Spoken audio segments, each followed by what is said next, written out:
ఓం గం గణపతయే నమః. శివాయ గురవే నమః. మనము వేదముతో సమానమైనటువంటి ఈ శివ మహాపురాణంలో విద్యేశ్వర సంహిత అనేటువంటి సంహితలో తెలిపినటువంటి అంశములను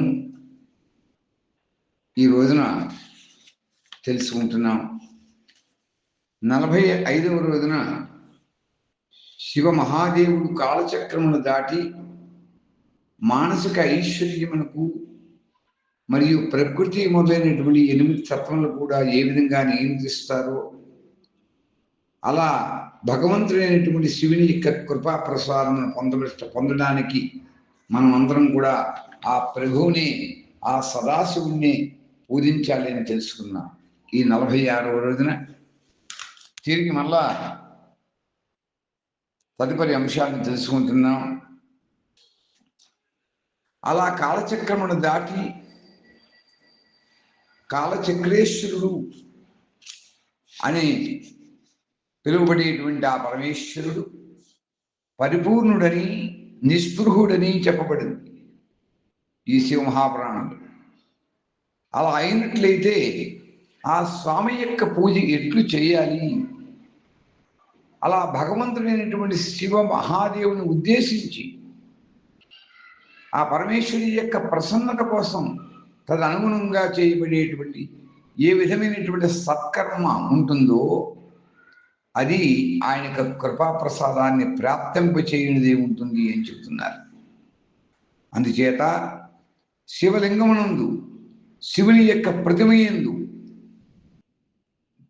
అలాగే శివారాధన చేసేటువంటి శివుని యొక్క భక్త జనులయందు శివభావం నుంచి వారిని ప్రసన్న చేసుకున్నటకు మనం పూజించాలి అని ఈ శివ మహాపురాణం ద్వారా తెలియజేస్తున్నారు. సూత ఋషులు చెప్తున్నారు.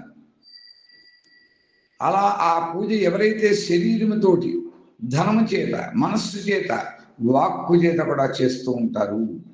అలా ప్రకృతికి అతీతుడైనటువంటి వాడు పరమేశ్వరుడు కనుక అలా ఆ పూజ చేత పూజించేటువంటి వాని మీద విశేషమైనటువంటి కృపణ కలిగి ఉంటుంది, పరమేశ్వరికి అనుగ్రహం కలిగి ఉంటుంది అని తెలియజేస్తున్నారు. అలా ఆ స్వామి యొక్క కృపా విశేషము సత్యముగా వాడికి గోచరం అవుతుంది, అదే సత్యం అవుతుంది అని కూడా తెలియజేశారు. అందుచేత పరమశివుని యొక్క కృపచేత కర్మ మొదలైనటువంటి సకల బంధనములు కూడా ఆ సాధువుడి యొక్క వశంలో ఉంటాయి అని తెలియజేస్తూ, అలా కర్మ మొదలుకునేటువంటి ప్రకృతి పర్యంతము కూడా అన్నీ కూడా ఆ సాధకుడి యొక్క వశమైనప్పుడు ఆ జీవుడు ముక్తికి అర్హుడవుతాడు, ముక్తుడవుతాడు అని చెప్పారు. అలా స్వాత్మారామ రూపంతో విరాజమానుడైనటువంటి ఆ సాధకుడు సాక్షాత్తు పరమేశ్వరుడు శివుని యొక్క అనుగ్రహం చేత కర్మలో పుట్టినటువంటి ఈ శరీరము తన వశమందు ఎప్పుడైతే ఉంటుందో భగవంతుడైనటువంటి శుభలోకమును నివసించేటువంటి సౌభాగ్యమును కలిగి ఉంటాడు. దీనినే పెద్దలందరూ కూడా సాలోక్యముక్తి అని చెబుతారు. అలాగే ఎప్పుడైతే తన్మాత్రలు వశమందు ఉంటాయో జీవుడు జగన్మాత అనగా జగదంబ సహితంగా శివ సామీప్యాన్ని పొందుతాడు.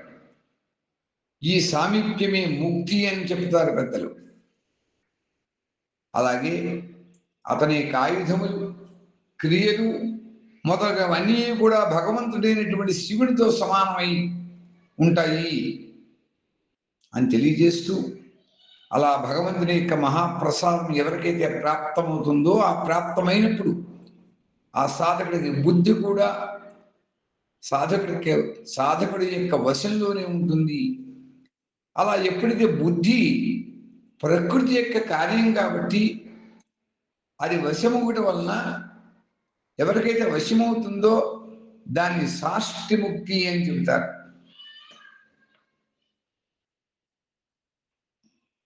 తర్వాత భగవంతుని యొక్క అనంతమైనటువంటి అనుగ్రహం ఎప్పుడైతే ప్రాప్తమవుతుందో ఆ పరమేశ్వరుడి యొక్క సంపూర్ణ అనుగ్రహం ప్రాప్తమైనప్పుడు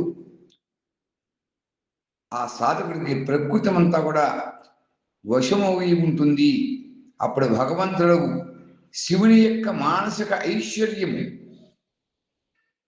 ప్రయత్నం లేకుండానే వారికి ప్రాప్తిస్తాయి అని ఈ శివ మహాపురాణంలో చెప్పినారు. అందుకే వారికి ఏం కలుగుతుంది అంటే, ఎప్పుడైతే మానసిక ఐశ్వర్యం కలిగిందో సర్వజ్ఞత, తృప్తి మొదలైనటువంటి పరమశివుని యొక్క ఐశ్వర్యములు కాబట్టి వాటిని పొందేటువంటి ముక్త పురుషుడు, అర్హత పొందినటువంటి ముక్త పురుషుడు ఆత్మయందే విరాజమానుడవుతాడు, ఆత్మయందే రమిస్తూ ఉంటాడు. అందుచేత వేదముల యందు, శాస్త్రముల యందు ఎవరికైతే విశ్వాసం ఉంటుందో ఆ విశ్వాసం ఉన్నటువంటి పండితులు లేదా సాధకులు దీన్ని ఏం చెప్తారంటే సాయుధ్యముక్తి అని చెప్తారు. ఈ విధంగా శివలింగముల యందు పూజలు చేయడమే కాకుండా క్రమంగా ముక్తి వారికి స్వయంగానే లభిస్తుంది కనుక అలా శివానుగ్రహాన్ని పొందడానికి ఆ సంబంధమైనటువంటి క్రియాదుల చేత మనందరం కూడా వారిని పూజించాలి. శివక్రియ, శివ పూజాదులు, శివుని యొక్క తపస్సు, శివ మహామంత్రముల జపము,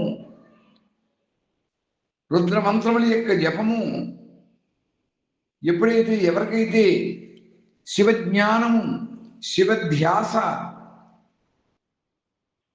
వాటి కోసమే సదా రమిస్తూ ఉంటారో, అలా సదా ఉత్తరోత్తరమైనటువంటి సాధన చేస్తూ ఉంటారో, అభ్యాసం చేస్తూ ఉంటారో, ఆ అభ్యాసాన్ని పెంపొందించుకుంటూ ఉంటారు. వాళ్ళు ఎంతవరకు ప్రతిదినము కూడా ప్రాతకాలము నుండి రాత్రి వారు నిద్రించేంత పర్యంతము కూడా ఈ సాధన చేస్తుంటారు. అంతేకాదు వారు జన్మించినటువంటిది మొదలు మరణించేంత వరకు కూడా ఏ సమయం ఉంటుందో ఆ సమయం అంతా కూడా వారు పరమేశ్వరుడి గురించి మాత్రమే, శివుని యందు మాత్రమే చింతన చేస్తూ ఆ చింతనలోనే వాళ్ళు గడపాలి. అంతేకాదు సద్యోజాతాది మంత్రముల చేత, నానా విధములైనటువంటి పుష్పముల చేత ఎవరైతే శివారాధన చేస్తారో, వారు శివుని యొక్క పూజిస్తారో, వారు తిరిగి ఆ పరమేశ్వరుని పొందుతారు అని ఈ శివ మహాపురాణంలో సూతుల వారు ఋషులకి చెప్పారని వేద ప్రామాణికమైనటువంటి సాక్షాత్తు శివుని చేత ప్రతిపాదించబడినటువంటి ఈ శివ మహాపురాణంలో నందీశ్వరి యొక్క ముఖం గుండా తెలిసినటువంటి ఈ విషయములను సూతుల వారు ఋషులకు తెలిపినట్లుగా మనకి పరమేశ్వరుడికి అనుగ్రహం చేసి ఈరోజు మనం తెలుసుకుంటున్నాం. తెలియజేస్తూ ఈ 46వ రోజున మనం స్వస్తి జరుపుకుంటున్నాం.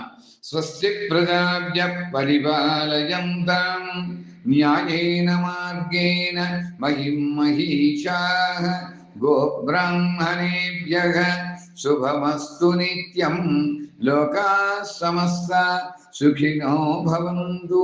ఓం స్వస్తి, ఓం స్వస్తి, ఓం స్వస్తి.